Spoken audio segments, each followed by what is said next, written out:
Pourquoi le sabre laser d'Anakin ne devient pas rouge durant l'ordre 66 ?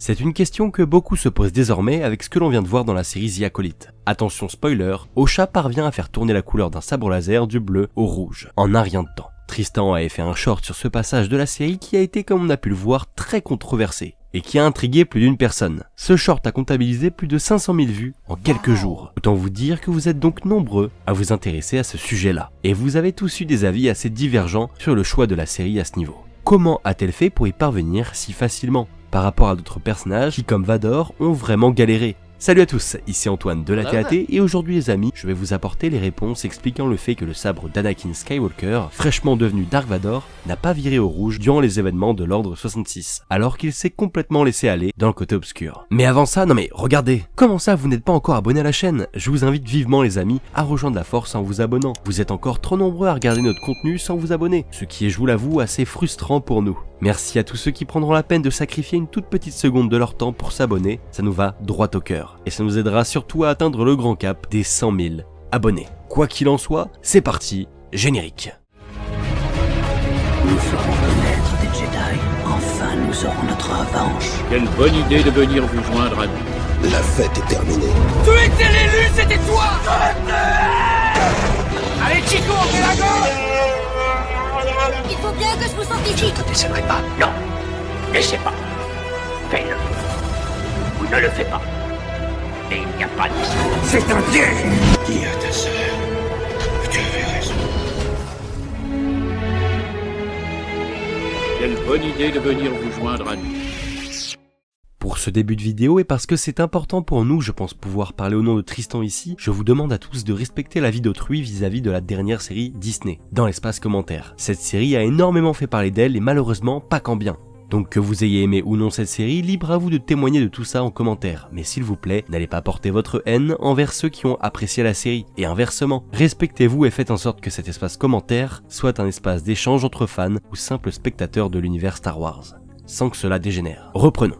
Anakin est devenu Dark Vador. Et contrairement à ce que beaucoup pensent, ici, Anakin embrasse bel et bien le côté obscur, et de façon complète, contrairement à la fois où dans l'attaque des clones, il laisse libre cours à sa haine de façon momentanée face aux Pierre Tusken, qui ont tué sa mère. Dans le roman de la revanche des Sith, une fois que Sidious se nomme Dark Vador, il est écrit « Le Seigneur Sith qui avait autrefois été un héros Jedi appelé Anakin Skywalker, se leva. » et se redressa de sa hauteur. Mais il ne regarda pas son nouveau maître. Il ne regarda pas non plus le monde capital derrière lui. Il ne regarde pas la galaxie sur laquelle il régnerait bientôt. Il tourna son regard vers l'intérieur. Il déverrouilla la porte de la fournaise qu'il avait dans le cœur et contempla avec des yeux nouveaux la froide, glaciale menace du dragon de l'étoile morte qui hantait sa vie depuis toujours. « Je suis Dark Vador », se dit-il. « Je suis Dark Vador », se répéta-t-il, alors qu'il réduisait mentalement le corps du dragon en poussière sous son talon. Et regardez le souffle du brasier qu'il avait dans le cœur disperser la poussière et les cendres du dragon. Et toi, tu n'es rien du tout. Il est enfin devenu celui que tous appelaient le héros sans peur. Ici nous avons un bref aperçu de ce qui se passe dans l'esprit d'Anakin. Il sombre ni plus ni moins. Il a perdu sa mère, il a failli perdre un ami qui pourrait lui enseigner les voies obscures de la force pour sauver la seule personne qu'il aime, sa femme Padmé. Il sera prêt à tout, comme on a pu le voir. Notamment massacrer les Jedi, et ce, peu importe leur âge. Anakin était bien devenu Dark Vador. Cela va même choquer Obi-Wan puis Padmé qui ne reconnaîtront plus du tout le jeune homme au grand cœur qu'était Anakin Skywalker. La corruption du côté obscur se voit même plus tard dans le film, avec les yeux jaunes Sith, qu'on voit apparaître quand il massacre les représentants séparatistes sur Mustafar. Et il est fort à parier qu'il les avait aussi dans le temple Jedi de Coruscant, pendant la purge. Et ça, qu'on le veuille ou non, canon comme légende, les yeux jaunes Sith sont un parfait exemple de la corruption du côté obscur. Seul un être sensible dans la force et sans obscurité prendre le dessus peut en arriver à un tel état. Donc oui, Anakin se laisse bien aller complètement dans le côté obscur à ce moment-là. Seulement, son sabre laser reste bleu, et ce durant tout le film, malgré toutes les atrocités qu'il a commises et le fait que mentalement et même physiquement, le côté obscur ait pris le dessus, comme expliqué précédemment. Alors, pourquoi ? Pourquoi il n'a pas réussi là où Osha et tant d'autres ont réussi? Il y aurait bien une explication à tout cela. Et oui, personnellement, je suis pas forcément fan de la façon dont Osha parvient à tourner la couleur du sabre laser. Attention, ne vous méprenez pas, j'ai adoré la scène. C'était franchement très stylé et très fidèle au canon pour le coup. Seulement, et il faut se l'avouer, c'est beaucoup trop facile pour elle. Certes, les jumelles sont très puissantes dans la force, on nous le dit bien dans la série. Enfin, les jumelles, elles ne forment qu'une seule entité au final, mais vous m'avez compris. La showrunneuse Leslie Headland a bien affirmé qu'elle restait moins puissante dans la force qu'Anakin. Cependant, Osha y arrive, et sans que ce soit volontaire. Il suffit de voir la réaction sur son visage, elle en est elle-même surprise, et surtout, elle y arrive sans forcer quoi. Prenons à titre comparatif la première apparition du rituel de sang dans le canon de Star Wars. On le voit dans le comics Dark Vador, le Seigneur Noir des Sith de Charles Soule. Et oui, ce roman est tout ce qu'il y a de plus canon, contrairement à ce que j'ai pu voir dans certains commentaires récents. C'est sorti sous l'ère Disney, par Disney, et ce roman avait pour but de mettre en avant pour la première fois le rituel de sang. Rituel qui explique comment les Sith parviennent à faire tourner la couleur d'un cristal Kyber vers le rouge. Cette série, et même plus tard les jeux comme Star Wars The Jedi Survivor, s'appuieront sur le rituel que l'on aperçoit en détail dans ce comics. Dans ce dernier, après l'ordre 66, Vador récupère le sabre d'un certain maître Jedi Kira Kinfila, après un duel ultra épique. Bref, c'est pas le sujet, Restons concentrés sur le sujet principal de cette vidéo. Palpatine va apprendre à Vador alors le principe même de ce rituel. Savez-vous pourquoi les lames Sith sont rouges, Seigneur Vador? Non, maître. Les enseignements Jedi étaient incomplets. Ces idiots préféraient cacher le savoir avec lequel ils étaient mal à l'aise. Ils n'ont pu faire face aux sombres vérités et en ont payé le prix. Un sabre laser rouge n'est pas différent des autres, sauf qu'il a été conçu pour saigner. Ils sont composés de cristaux Kyber, comme les autres. Comme vous le savez, ces cristaux sont d'une certaine façon vivants. Et comme toute chose vivante, ils ressentent la douleur. Vous devez, grâce au côté obscur, imprégner votre cristal de votre souffrance. Quand cette agonie sera trop forte pour lui, il prendra une belle couleur écarlate, reflétant celle de votre rage. Comprenez-vous, Seigneur Vador? Oui, vous auriez pu me donner n'importe lequel de ces sabres, même celui de Yoda, pour que je le corrompe. Mais vous ne l'avez pas fait. Un Sith ne reçoit pas son sabre laser. Il l'arrache. Et c'est ce que va faire Vador. Il va donc arracher le sabre au maître Jedi Kirak et va réaliser le rituel de sang. Et autant vous dire que ce ne sera pas de tout repos pour lui. Il va tenter une première fois, mais le cristal lui offrira une vision. Vision où il se voit affronter puis tuer l'empereur avec un sabre laser vert. Il ira même jusqu'à revoir Obi-Wan et lui implorer pardon à genoux. Cette vision s'estompera assez vite. Retour à la réalité et cette fois-ci, le Seigneur Noir, rempli de haine après avoir revu Obi-Wan dans cette vision du cristal, emplit son cœur de haine. Revivant tous les traumatismes qu'il a affrontés, Obi-Wan qui le laisse pour mort sur Mustafar, la mort de sa mère, sa première rencontre avec Padmé. Toute cette tristesse, il va la transformer en rage, pour enfin soumettre et faire saigner le cristal. Je vous renvoie vers la vidéo que j'avais fait qui va beaucoup plus en détail sur ce passage de la vie de Vador, de quoi enrichir votre culture Star Wars. Grâce à ce passage, on se rend compte de la difficulté que cela représente de faire le rituel de sang, mettant à rude épreuve celui qui tenterait de faire saigner un cristal Kyber. Ben Solo, ou devrais-je dire Kylo Ren, a lui-même fait le rituel de sang, mais n'a pas su contenir ses émotions, tellement le rituel était intense pour lui. Et surtout, il a eu du mal à se laisser complètement aller dans le côté obscur. Ce qui fait que durant le rituel de sang, il a brisé son cristal. Raison pour laquelle la lame de son sabre laser est instable et qu'il a dû répartir le surplus d'énergie généré par son sabre avec une garde. On a là encore un autre exemple témoignant de la difficulté de ce rituel.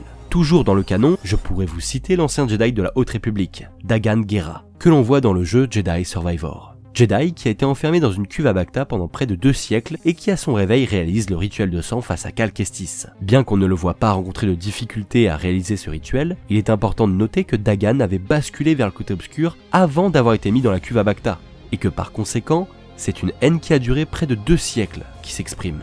Ce n'est pas rien, il méprisait les Jedi et son ordre pour ne pas l'avoir soutenu dans son projet de création d'un temple Jedi sur la planète Tanalorr. Il se sentait trahi par les siens, et laissera exprimer sa haine à son réveil en faisant le rituel de sang, ce qui projettera Cal par la même occasion face à la puissance du rituel et du côté obscur. On peut aussi noter que la couleur de son sabre n'est pas un rouge net, comme pour le sabre de Vador par exemple. Il tire plutôt vers le orange, donc peut-être qu'il n'a pas complètement réussi le rituel de sang. Ça me fait beaucoup penser au sabre de Bailan Skoll et Shinati dans la série Ahsoka. Bref, on remarque qu'avec tout ça, c'est pas un rituel à prendre à la légère, et qui n'est vraiment pas si simple. Du moins, pas aussi simple que dans la série avec Osha. Certains me diront qu'elle a éprouvé une haine incontrôlée à ce moment-là de la série. Alors oui, elle apprend que son mentor de toujours, celui en qui elle plaçait toute sa confiance, à savoir le maître Jedi Sol, lui avait menti toute sa vie concernant la mort de sa mère, Anisaya, dont il est assassin. Haine que l'on va retrouver quand elle se mettra à l'étrangler avec la force jusqu'à la mort. Mais très honnêtement, le débat est ouvert, ce n'est pas comparable face à Anakin, qui a perdu à la fois sa mère sans pouvoir faire quoi que ce soit, la mort de sa femme qui pointe le bout de son nez, l'ordre Jedi et son maître qui ne lui accorde aucune confiance malgré ses actes, ne lui octroyant même pas le rang de maître. Et enfin, il voit ses semblables Jedi tenter d'assassiner Palpatine, de sang-froid et sous ses yeux, alors que c'est contraire au principe même de l'ordre. Tout un tas de choses qui vont le pousser vers le côté obscur et pour le coup, c'est une haine qui le suivra toute sa vie durant, jusqu'à sa rédemption bien des années plus tard. C'était inévitable. C'était la prophétie de l'élu. Mais il y a une chose qui explique tout ça, et cette chose est assez simple. Dans la série The Acolyte, on peut voir clairement Osha entrer en contact physique, tactile même, avec le cristal Kyber. Nombreux d'entre vous ont d'ailleurs remarqué que ses veines ressortaient au niveau de sa main, laissant présager que le cristal s'enfonçait dans sa paume, faisant couler, métaphoriquement, son propre sang dans le cristal. En réalité, c'est sa colère qui va blesser le cristal et le rendre rouge. Visuellement, ça rend super bien d'ailleurs. On note aussi que la transition se fait de façon progressive.